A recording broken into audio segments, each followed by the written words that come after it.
Hi friends, இன்றைக்கி நம்ம குடல் பெப்பர் பண்ண போகிறோம் ஃப்ரெண்ட்ஸ். வாங்க வீடியோக்குள்ளே பார்க்கலாம். இன்றைக்கி நம்ம குடல் குழம்பு பெப்பர் பண்ண போகிறோம். ஒரு குடலை கழுவி சேர்த்துக்கலாம். நல்லா தண்ணியை வடித்து சேர்த்துக்கணும். நல்லா அதில் கொஞ்சோண்டு இஞ்சி பூண்டு மஞ்சத்தூள் போட்டு வேக விட்டுக்கலாம். இஞ்சி பூண்டு 1 ஸ்பூனு,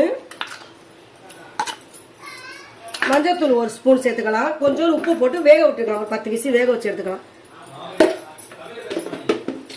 லைட்டாக உப்பு சேர்த்துக்கலாம். இது வேக வச்சு எடுத்துக்குவோம். முதல்ல குடல் வெந்துருச்சு. நல்லா குடல்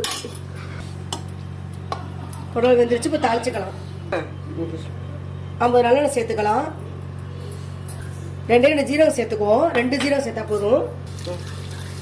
சும்மா 2-3 வெங்காயம் சேர்த்துக்குவோம். வெங்காயம் நல்லா வேகட்டும்.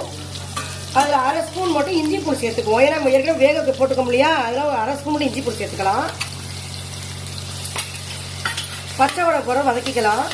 2 கருவேப்பிலை சேர்த்துக்கலாம். 2 கருவேப்பிலை. இந்த குடல் வெந்ததுக்கு ஊற்றிக்கலாம்.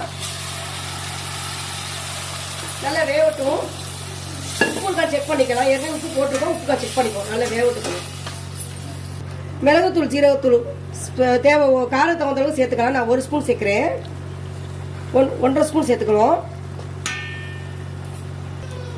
20 வரமிளகாய் சேர்த்துக்கலாம் காரத்துக்கு. பெப்பர்லாம் போட்டாச்சு. எல்லாம் உப்பு செக் பண்ணிவிட்டு இந்த நேரத்தில் லைட்டாக மல்லித்தலை தூவி விட்டு இறக்கிற வேண்டியதான். 2 மல்லித்தலை தூவி விட்டு செக் பண்ணிடுங்க. சூப்பராகிடுச்சு. குடல் ஃப்ரை ரெடி பண்ணிட்டோம். பெப்பர் ஃப்ரை பண்ணியாச்சு. சூப்பராக இருக்குது. இந்த வீடியோ பிடிச்சா சப்ஸ்கிரைப் பண்ணுங்கள் ஃப்ரெண்ட்ஸ். ஷேர் பண்ணுங்கள். செஞ்சு சாப்பிட்டு கமெண்ட்ல சொல்லுங்கள் ஃப்ரெண்ட்ஸ். Bye friends.